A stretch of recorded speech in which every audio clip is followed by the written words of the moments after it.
వారి జయంతి సందర్భంగా ఘనంగా నివాళులు అర్పిస్తా ఉన్నాం. మేము విద్యార్థి దశలో ఉన్నప్పుడు బలహీన వర్గాల ఉద్యమం కానీ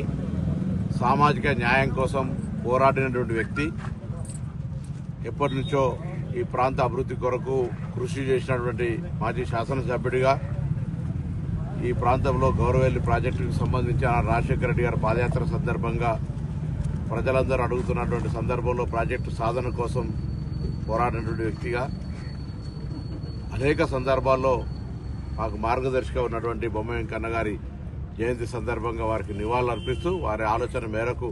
ఈ ప్రాంతాన్ని అభివృద్ధి చేసి రైతాంగానికి అన్ని రకాలుగా వ్యవసాయపరమైనటువంటి అంశాలకు అండగా ఉంటూనే సామాజిక న్యాయం కోసం పోరాడతామనేటువంటి మాట తెలియజేస్తూ వారికి నివాళులు అర్పిస్తా ఉన్నాం.